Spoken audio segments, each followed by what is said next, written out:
যে লোকগুলো আওয়ামী লীগকে ভোট দেয়, যে লোকগুলি আওয়ামী লীগকে ভালোবাসে, যে লোকগুলিকে বঙ্গবন্ধুকে ভালোবাসে, এই লোকগুলি কি সব করবো নাকি? এই যে আনিস আলমগীর, তাকে আপনি জেলে ঢুকেছেন, তার অপরাধটা কি? এই বিচার আল্লাহ একদিন করবে না?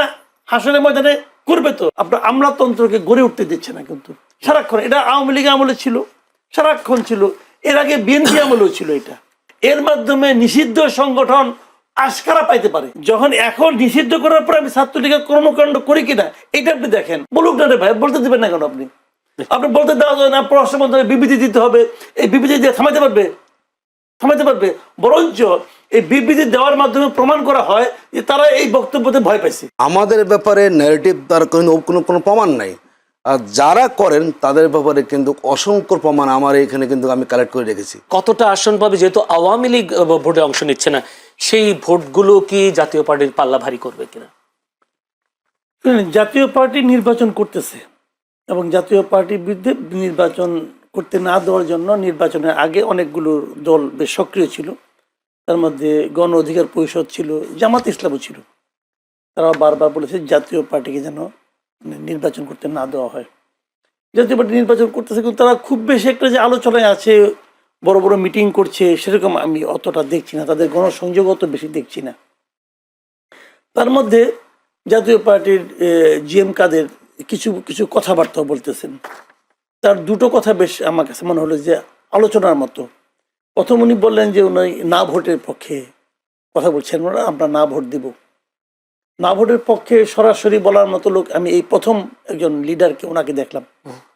অনেকেই বলছেন, বিএনপির পক্ষ থেকেও বলছে অনেকে না ভোট সরাসরি তা বলেন। জয়নুল আবেদিন ফারুকের একটা তথ্য দেখলাম, সেটা আমি সেটা দেখি। মেজর হাফিজও বলছেন, হ্যাঁ মেজর হাফিজউদ্দিনও বলছেন না ভোট কেন, গণভোট কেন। না ভোটের জন্য প্রচারণার কথাটা আসবো পরে। অনেকে চুপচাপ বলছেন, আরে ঠারে বলছেন, আমি কেন বলবো, আপনাদের সিদ্ধান্ত, এগুলি বলছেন। ওদের মির্জা আব্বাসকে দেখলাম বলতেছেন আপনাদের যেটা ইচ্ছুটা দিবেন আমাকে। তো উনি না না ভোটের কথা সরাসরি উচ্চারণ করছেন এবং দলীয় প্রধান হিসেবে এটা একটা বড় ব্যাপার। আজকে আবার বলতেছেন যে আওয়ামী লীগ ছাড়া নির্বাচন বৈধ হবে না। তো আপনি যথার্থই প্রশ্ন করছেন, যদি নির্বাচনটা অবৈধ হয় সেই নির্বাচনে আপনি অংশ নিচ্ছেন কেন? এই প্রশ্ন কিন্তু আপনি করতেই পারেন।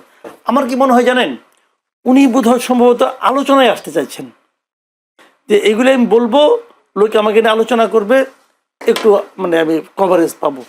এটা আওয়ামী লীগকে বাদ দিয়ে নির্বাচনটা আমি ব্যক্তিগতভাবে পছন্দ করি না, আমিও চাই না। আমি মনে করি যে আওয়ামী লীগ এই নির্বাচনে থাকা উচিত ছিল, এটা আমি পার্সোনালি মনে করি। কিন্তু সরকার একটা নির্বাহী আদেশে আওয়ামী লীগের রাজনৈতিক কর্মকাণ্ড স্থগিত করছে।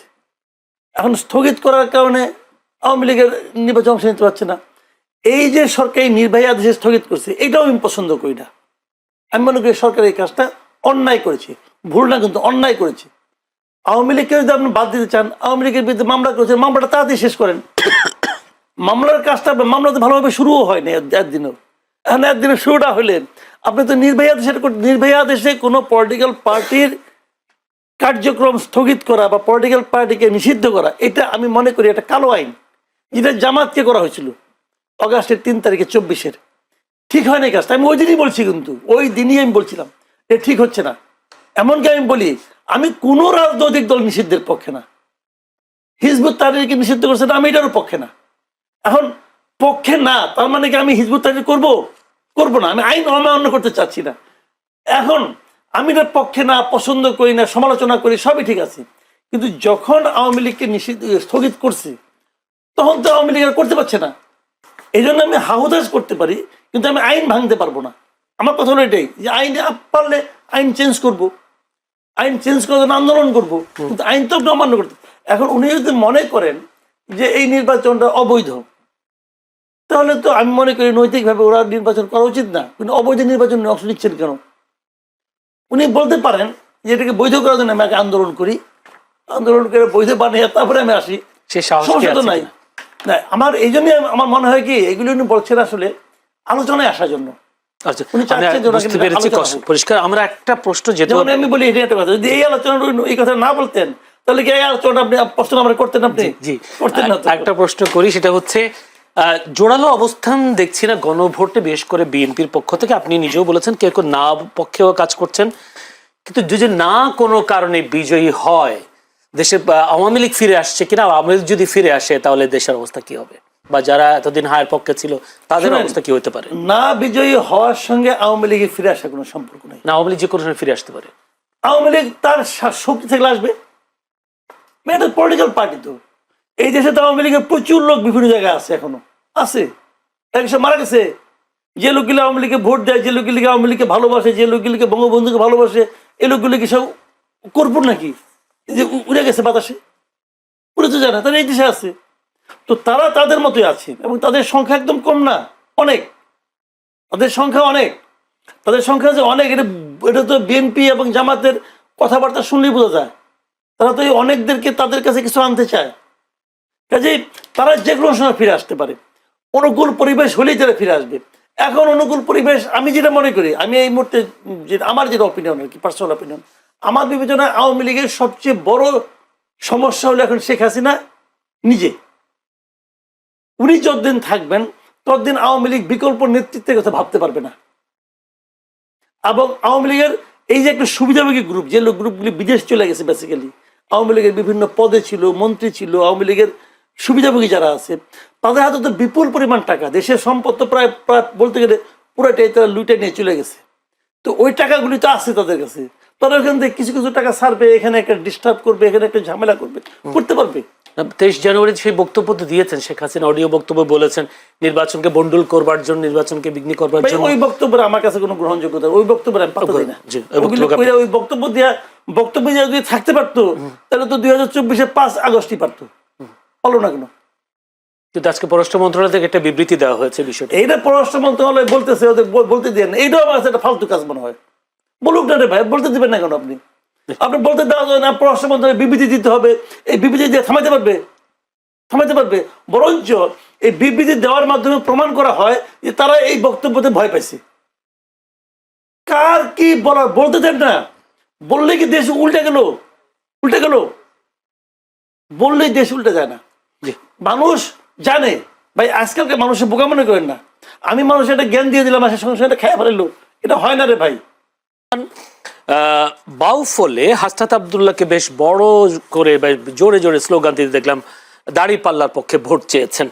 হাসনাত আব্দুল্লাহকে আসলে অনেকে বলছেন হাসনাত আব্দুল্লাহ জামাতের অংশ হয়ে গেছেন, বা যদি নির্বাচনের পরে অনেকে হয়তো জামাতেও প্রবেশ করবে, হাসনাত আব্দুল্লাহকে সেই পথে আছেন কিনা। আর হাসনাত আব্দুল্লাহ নিজের পক্ষে ভোট না চেয়ে জামাতের দাড়িপাল্লার পক্ষে ভোট চাওয়াটা কতটা যৌক্তিক, সেটা একটু আপনি বলবেন। ঠিক আছে, দেখুন, হাসানাত আব্দুল্লাহ আমাদের জুলাই বিপ্লবীর, এবং তারা এখন জাতীয় নাগরিক পার্টির তিনি মুখ্য সমন্বয়ক দক্ষিণাঞ্চলের, এবং তিনি কুমিল্লা একটা আসন থেকে নির্বাচন করছেন।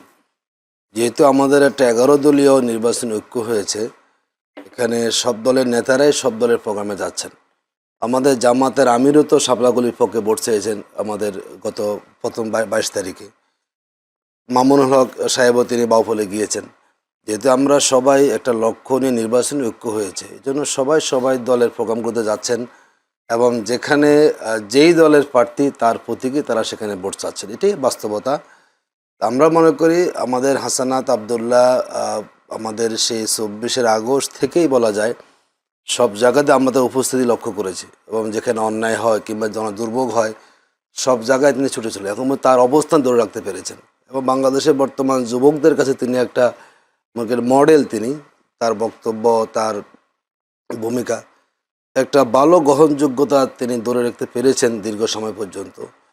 এই জন্য উনি সব জায়গায় যাচ্ছেন, এবং আমাদের এনসিপির আহ্বায়কও নানা জায়গায় যাচ্ছেন, আমরা সেখানে যাচ্ছি। এটা একটা রাজনৈতিক যেটা বোঝাপড়া হয়েছে, যে বোঝাপড়ার কারণে এক দলের প্রোগ্রামে যাচ্ছেন। এখানে কেউ কারো দলের সাথে বিলীন হয়ে যাওয়ার কোনো সুযোগ নেই। এর আগে তো মিয়া গোলাম পরওয়ার আপনাদের সেক্রেটারি জেনারেল বলেছিলেন জন্ম নিয়ে বাবার সাথে লাগতে এসো না।